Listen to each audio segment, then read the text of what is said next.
Assalamualaikum warahmatullahi wabarakatuh. Perkenalkan, nama saya Nusaiba Intan Maiduri, Prodi Sistem Informasi 1, mata kuliah pemrograman mobil dasar dengan dosen pengampu Bapak Muhammad Alda MKom.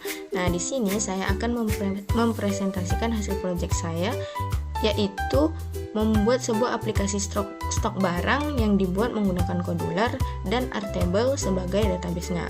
Nah, di video kali ini saya akan menjelaskan mulai dari desain aplikasi, struktur database, hingga demonstrasi seluruh fitur yang telah saya buat sesuai ketentuan proyek. Nah, aplikasi ini itu dibuat untuk membantu pencatatan stok barang secara sederhana. Pengguna dapat menambahkan data barang, mengolah proses barang masuk dan barang keluar, serta mengetahui jumlah stok akhir secara otomatis.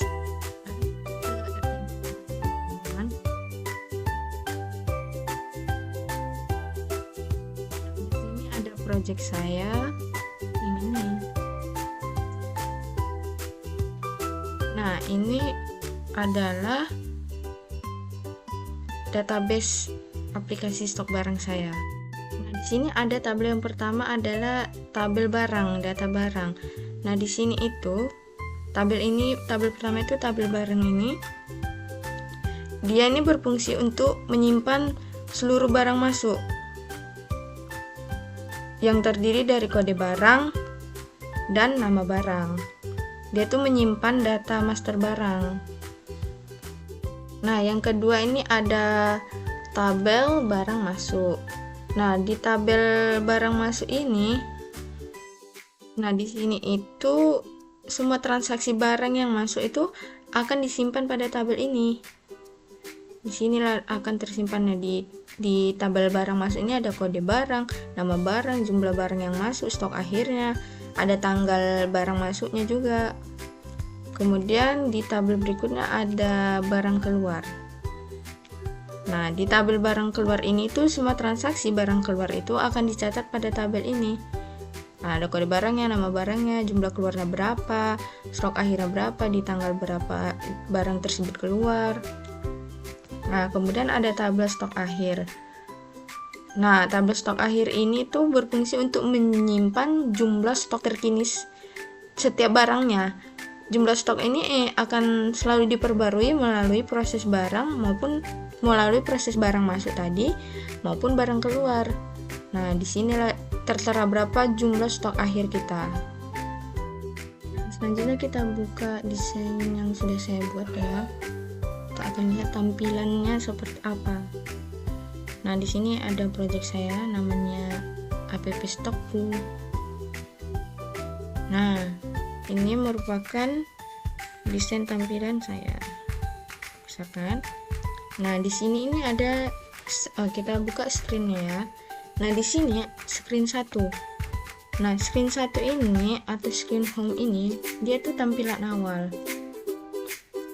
Nah, screen pertama atau tampilan awal aplikasi ini merupakan halaman pertama kali muncul saat aplikasi itu dijalankan. Nah, pada halaman ini terdapat judul aplikasi saya, yaitu stokku, ya, aplikasi stok barang. Nah, ada logo di sini, ada logonya. Ada misalnya tampilan pembukanya itu, ya, karena saya UAS jadi saya buat UAS aplikasi stok barang. Nah, logo ini tadi itu ilustrasi untuk menggambarkan aplikasi stok barang saya. Nah, dibuat sederhana tuh agar kita lebih tahu mengetahui fungsi aplikasi yang saya buat. Nah, halaman home ini di screen 1 ini berfungsi sebagai tampilan pembuka, sekalian juga memberikan kesan awal yang lebih menarik dan sebelum pengguna itu masuk ke aplikasinya. Ini dia tampilannya. Kemudian kita masuk ke screen 2, barang keluar. Nah, ini tampilan barang keluar saya. Nah, di screen barang keluar itu, di halaman itu digunakan untuk melakukan proses pengeluaran barang dari gudang. Nah, di bagian atas ini, kita ini di sini bisa memasukkan kode barang. Nah, di sebelah kanannya ini, kata cari ini, tombol cari, ini bisa berfungsi untuk mencari data barang berdasarkan kode yang kita masukkan tadi. Nah, ketika tombol cari ini ditekan, kode barang itu akan masuk. Maka nama barang setelah stok akhir, nama barang dan stok akhirnya itu akan otomatis ditampilkan pada label tanpa perlu diinput kembali oleh pengguna. Nah, selanjutnya itu ada spinner. Nah, ketika tadi barang udah dimasukkan, kode barang udah dimasukkan, kemudian cari. Nah, muncul nama barang yang stok akhirnya. Nah, kita bisa di sini ada text boxnya untuk kita mengisi berapa jumlah barang yang akan kita keluarkan. Nah, ketika udah kita isi di sini jumlah barang yang akan kita keluarkan, maka ketika kemudian kita klik proses. Nah, ketika klik proses ini tuh ditekan, sistem itu akan menghitung jumlah stok terbaru dengan cara mengurangi stok akhirnya ya dengan jumlah barang yang keluar tadi. Jadi setelah proses perhitungan ini tadi berhasil, tombol ini akan berubah menjadi tombol simpan. Kata prosesnya jadi tombol simpan. Nah, ketika tombol simpan ini di sini tadi selesai dan ditekan, data transaksi itu akan tersimpan ke tabel barang keluar di database Airtable tadi. Nah, jumlah stok pada tabel stok akhirnya itu akan diperbarui secara otomatis. Apabila jumlah barang yang dikeluarkan itu melebihi stok yang tersedia, maka sistem itu akan menampilkan notifikasi sehingga transaksi itu tidak dapat dilanjutkan. Nah, fitur itu dibuat untuk menjaga agar data stok itu tetap valid. Ini tampilannya ya di barang keluar. Ini tombol kembali itu kita kembali ke halaman menu. Nah, kemudian kita masuk ke screen barang masuk. Nah, di screen barang masuk ini tuh halaman digunakan untuk mencatat proses penambahan stok barang. Ini tampilannya. Nah, pengguna itu terlebih dahulu memasukkan kode barang di sini di text box ini, memasukkan kode barang yang tersedia. Kemudian setelah memasukkan kode barang, nah nama barangnya itu kan akan muncul. Nah, kemudian kita tekan tombol simpan. Jika kode barang itu ditemukan, maka nama barang setelah stok akhirnya itu akan otomatis muncul pada label. Nah, kalau kode barangnya itu diinput, ya bakal muncul stok akhir dan nama barang itu muncul langsung otomatis. Nah, setelah pengguna memilih barang masuk, kemudian jumlah barang yang diterima itu, nah di sini kan ada tombol proses nih. Setelah kita masukkan kode barang, kita tekan cari, kemudian nama barang dan stok akhirnya itu kan muncul. Nah, masukkan jumlah barang. Nah, kemudian tekanlah tombol proses ini, sehingga sistem itu akan menghitung stok terbaru dengan cara menambahkan jumlah barang masuk ke stok akhir yang tersedia. Setelah hasil perhitungan itu selesai, tombol itu akan berubah menjadi tombol simpan. Nih, di tombol prosesnya akan menjadi tombol simpan. Ketika tombol simpan itu ditekan, data itu akan tersimpan pada tabel barang masuk di Airtable tadi. Nah, jumlah stok barang pada tabel stok akhir akan diperbarui secara otomatis. Nah, dengan cara itu, seluruh proses penambahan stok barang dapat dilakukan dengan cepat tanpa menghitung secara manual. Nah, ini bisa lihat tampilannya. Nah, tombol kembali ke halaman. Kemudian kita lanjut ke screen detail barang ya. Nah, ini tampilan screen detail barang saya. Nah, halaman ini tuh digunakan untuk mengelola data master barang. Nah, pada halaman itu tersedia text box kode barang di sini, kode barang dan nama barangnya. Jadi, selain itu terdapat. Nah, kalau diklik kode barang ya, dia otomatis nama barang muncul, stok akhirnya juga muncul. Jadi dia otomatis muncul kan. Nah, halaman ini menerapkan fungsi CRUD, yaitu create untuk menambah data, read-nya untuk menampilkan data. Nah, sistem ini juga melakukan validasi terhadap kode barang. Jika pengguna itu memasukkan kode barang yang sudah ada, maka aplikasi itu akan menampilkan notifikasi sehingga tidak terjadi data yang sama. Apabila data baru kembali disimpan, maka sistem secara otomatis membuat data baru pada tabel stok akhir dengan jumlah awal misalnya 0 sesuai ketentuan.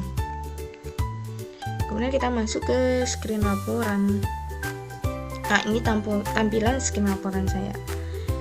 Nah, halaman ini digunakan untuk menampilkan seluruh data yang telah tersimpan pada database Airtable.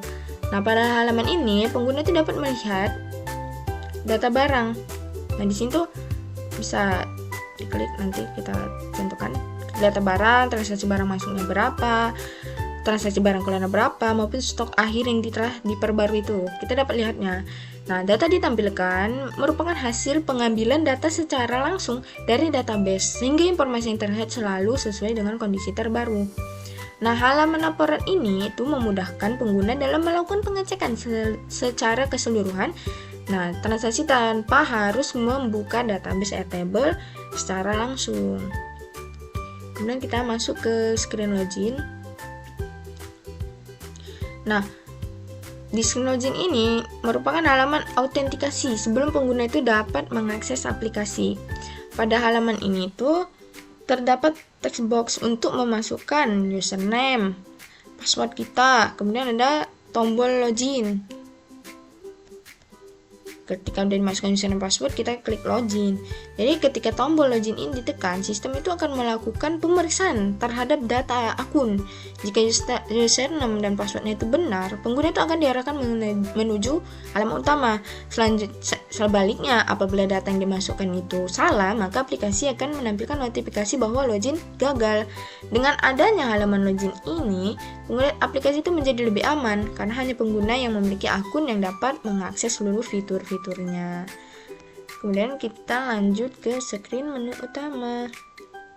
Nah, ini tampilan screen menu utama. Halaman ini merupakan pusat navigasi aplikasi setelah pengguna itu tadi berhasil login. Setelah login tuh masuk ke halaman menu utama ini.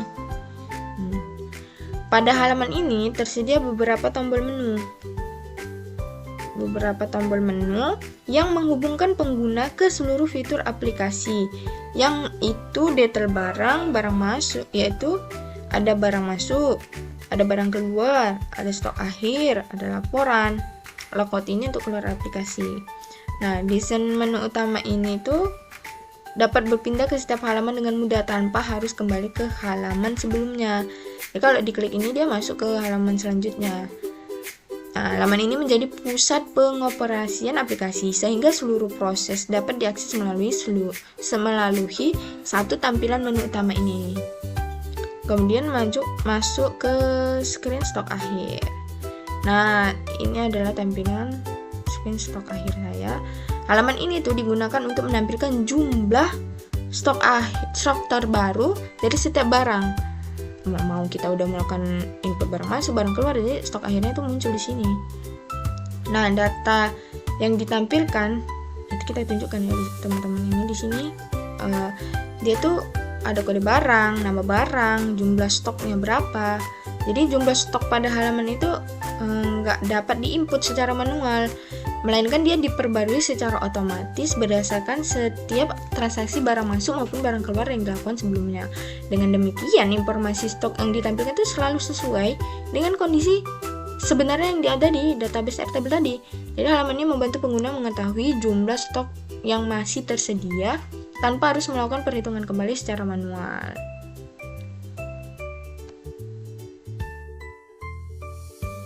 Saya akan menjelaskan logika program pada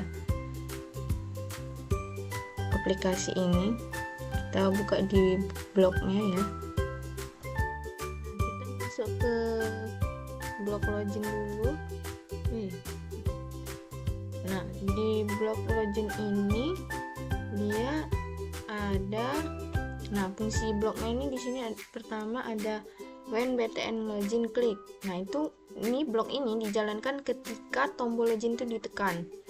Nah, sedangkan di if ini mengecek apakah username masih kosong. Jika kosong itu maka muncul notifikasi username wajib diisi. Kemudian ada else if. Nah, di sini tuh mengecek password. Masih kosong tidak? Jika kosong maka muncul notifikasi password wajib diisi. Kemudian yang ada selanjutnya else if yang ini itu mengecek apakah username dan passwordnya itu sama dengan admin. Nih, username dan passwordnya itu sama nggak dengan admin. Nah, terus kemudian ada open another screen ini tuh jika data login itu benar maka aplikasi itu membuka langsung ke halaman menu utama. Nah, di notifier show alertnya ini itu fungsinya itu menampilkan pesan bahwa login itu berhasil login dan masuk. Nah, pada halaman login yang digunakan blok event button klik ini, selanjutnya itu terdapat gambaran if else untuk memvalidasi input username password. Jika kosong itu muncul notifikasi. Nah, apabila username dan passwordnya itu sesuai, maka aplikasi berpindah ke halaman menu utama. Kemudian kita masuk ke screen menu utama. Nah, di screen menu utama ini ada WinBTN menu barang masuk. Di sini tuh mendeteksi tombol yang dipilih oleh pengguna. Kemudian ada open another screen name ini tuh mengarahkan pengguna menuju halaman sesuai menu yang dia pilih. Mau barang masuk, barang keluar, stok akhir, laporan login. Nah, pada menu utama itu setiap tombol itu menggunakan event klik ini. Setiap tombol dia itu berfungsi untuk membuka halaman sesuai menu yang dipilih oleh pengguna. Kemudian ada screen kita barang masuk. Di screen barang masuk ini lumayan banyak. Kita coba zoom. Nah, fungsi bloknya pertama di sini di IntelliJ Global Variable itu fungsinya untuk membuat variabel global untuk menyimpan kode barang, nama barang, kode barang, nama barang, data masuk berapa, pada tanggal berapa, dan daftar data barangnya. Kemudian ada, nah di sini ada speed get column. Ini tuh fungsinya tuh mengambil data setiap kolom dari spreadsheet-nya.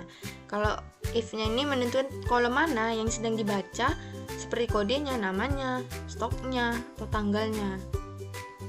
Kalau set global ini kan banyak juga sih. Kita cek contohnya. Set global ini tuh menyimpan hasil pembacaan ke variabelnya.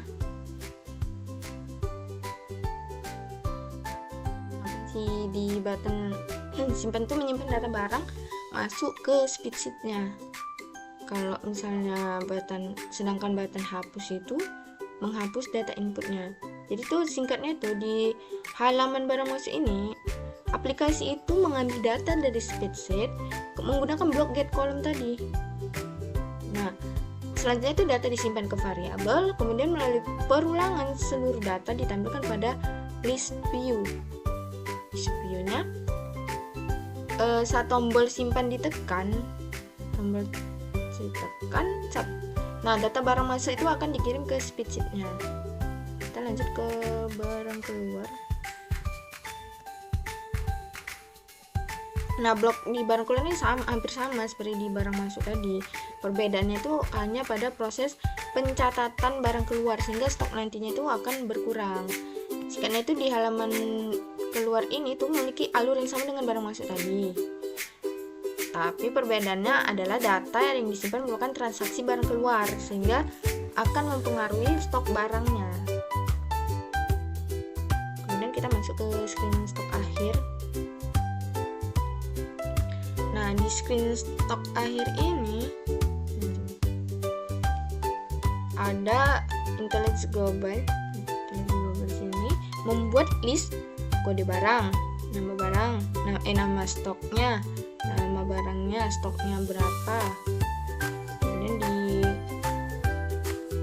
kalau di spreadsheet git column stok akhirnya tuh mengambil kode barang, nama barangnya dan stok akhirnya. Nah, kalau if-nya itu dia mengecek kolom yang sedang dibaca. Kalau dia set global, misalnya nih set global di sini tuh menyimpan data ke list. Kemudian ada list view after picking. Di situ saat pengguna memilih salah satu barang. Ada di sini 10db store venue-nya ini yang ini tuh dia tuh menyimpan kode nama dan stok sementara. Kalau button kembali ini ya dia tuh kembali ke menu utama. Jadi di halaman stok akhirnya itu data diambil dari spreadsheet, kemudian tuh ditampilkan pada list view. Ketika salah satu barang itu dipilih, data disimpan sementara menggunakan TinyDB tadi. Nah, terus lalu aplikasi itu membuka halaman detail barangnya. Selanjutnya di screen detail barang. Nah, kalau di screen detail barang ini fungsi blok yang pertama itu ada windscreen interestnya ini. Itu dia tuh saat halaman dibuka. Kemudian ada tiny detail get value-nya ini. Di sini detail barang contohnya. Dia tuh mengambil data yang sebelumnya itu disimpan pada TinyDB ini. Nah, kalau label teksnya itu label teks ini yang hijau itu menampilkan kode barang, nama barang, stok akhir. Kalau dia button klik ini itu fungsinya tuh tombol kembali menuju halaman stok akhir. Jadi pada halaman detail barang itu digunakan untuk TinyDB untuk mengambil data yang dipilih sebelumnya.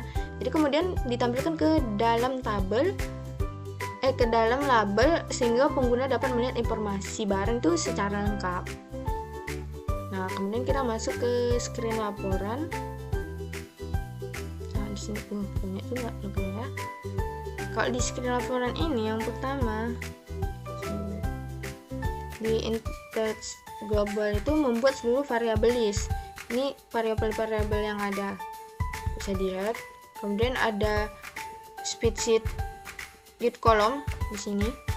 Itu mengambil seluruh data transaksi dari spreadsheet-nya. Kalau dia fungsi dari if else-nya ini itu membaca setiap kolom sesuai nama kolom. Kalau set globalnya ini itu dia menyimpan hasil pembacaan. Nah, sedangkan kalau dia for each ini yang ini itu menggabungkan seluruh data laporan.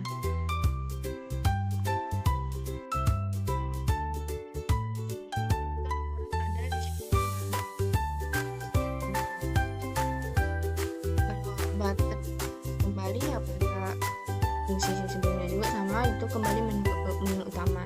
Jadi pada halaman laporannya itu aplikasi itu membaca seluruh data transaksi dari spreadsheet, kemudian tuh menggunakan perulangan untuk menggabungkan informasi setiap barang sehingga laporan dapat ditampilkan dalam list view-nya. Nah, mungkin kalau dari penjelasan blogger ini tuh secara keseluruhan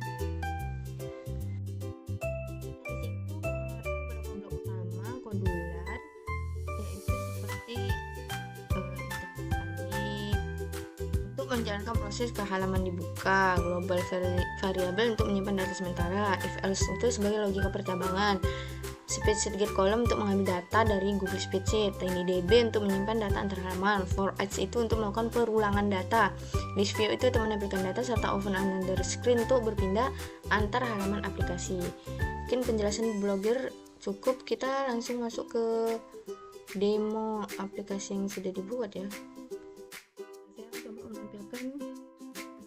Sudah ada di HP saya. Kita scan dulu ya. Nah, caranya biar aplikasi itu ada di Android kita buka dulu kodularnya. Nah, di sini kawan-kawan bisa ini download Android app ini. Nah, jadi dia bisa langsung ke HP kita. Nah, di sini kan kita mau coba aplikasi yang ada di HP. Nah, ini di Airtable-nya kan ada data barang, ada kode barang, nama barangnya, stok akhir, ada kode barang, nama barang, stok akhir, barang masuk, kode barang, nama barang, jumlah masuknya berapa, stok akhirnya, tanggalnya, barang keluar, kode barang, jumlah keluar, stok akhir, tanggalnya. Jadi kita coba aplikasi yang udah di HP kita, ada di HP saya. Ini nama aplikasi saya, barang stokku. Nah, ini merupakan tampilan awalnya. Nah, ini tampilan loginnya. Kita cobalah masukkan username kita. Kita masukkan password kita. Nah, kliklah tombol login. Nah, kita masuklah ke tampilan menu utama. Di sini kan ada notifikasinya berhasil login dan masuk. Nah, di tampilan menu utama kita ini, pertama kita akan coba barang masuk. Klik barang masuk. Nah, kita masukkan kode barang kita yang belum ada, yang di Airtable tadi, misalnya 010. Kemudian nama barangnya misalnya kita buat kulkas 4 pintu. Nah, kita kliklah tombol simpan. Nah, kan ada notifikasinya data barang berhasil disimpan. Nah, kita cek apakah memang nama barang yang baru kita masukkan ada, kita buka Airtable kita. Nah, tengok di data barang ini, di kode barang 010 ada nama barangnya kulkas 4 pintu. Jadi dia connect ya ke Airtable kita. Nah, kita coba lagi di proses barang masuk. Masukkan kode barang yang teman-teman masukkan tadi. Klik tombol cari. Nah, muncul kan di kode barang 010 nama barangnya kulkas 4 pintu. Nah, jumlah barang masuknya berapa? Misalnya kawan-kawan input 47. Kemudian kliklah tombol proses. Ketika tombol proses disimpan, diklik, maka muncul dia menjadi tombol simpan. Nah, stok akhir baru kan masih 47, klik simpan. Jadi barang yang masuk itu, nah ada notifikasi barang masih berhasil disimpan dan stok akhir diperbarui. Jadi barang masuk tadi kan 47. Nah, kita cek di Airtable kita, apakah sudah masuk belum. Nah, udah masuk kan di kode barang 010. Jumlah masuknya tadi kita input 47, stok akhirnya masih 47, tanggalnya juga ada. Nah, kemudian kita kembali, kita coba di menu barang keluar. Nah, masukkan kode barang yang kita masukkan tadi 010, klik tombol cari.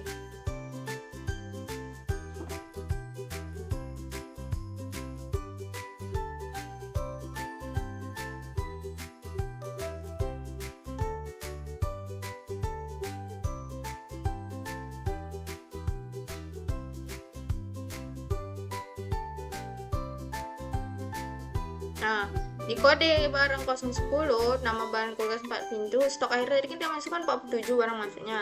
Nah, kita harus input lagi berapa jumlah barang yang keluarnya. Misalnya yang keluar itu ada 6. Nah, terus klik tombol proses. Nah, jadi stok akhirnya itu 41. Ketika barang yang masuk tadi dikurang stok yang keluar, maka stok akhirnya itu akan memperbarui sendiri. Nah, kita kliklah simpan. Nah, karena notifikasi barang keluar berhasil disimpan dan stok akhir diperbarui. Teman-teman bisa lihat di Airtable-nya di barang keluar.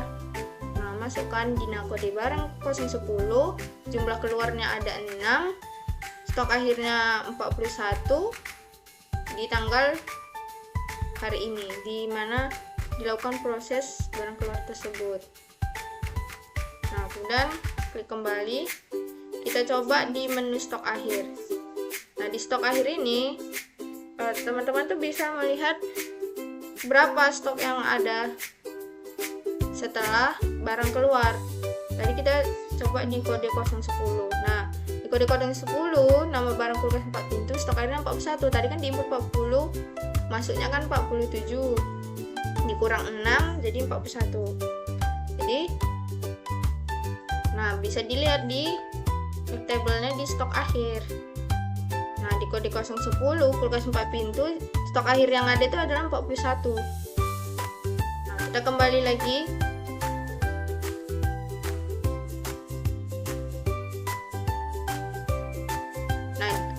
buka di menu laporan. Di menu laporan ini kita bisa lihat berapa barang masuk, berapa barang keluar. Kita coba di barang masuk dulu ya. Nah, di sini ada data barang-barang yang masuk. Di tanggal berapa di inputnya. Misalnya tadi kan di kode barang 010 kelas 4 pintu, maksudnya 47 kan, stoknya masih 47. Kemudian kita buka lagi di laporan barang keluar. Nah, di laporan barang keluar kan tadi di kode barang 010 kelas 4 pintu, keluarnya tadi kan ada 6, jadi stok akhirnya itu 41. Nah, kalau tombol logout ini kan kembali ke halaman login admin. Jadi kalau mau masuk lagi tuh masuk ke username dan password lagi. Nah, mungkin cukup sekian hasil dari aplikasi Kodular saya. Sampai jumpa selanjutnya. Bye bye.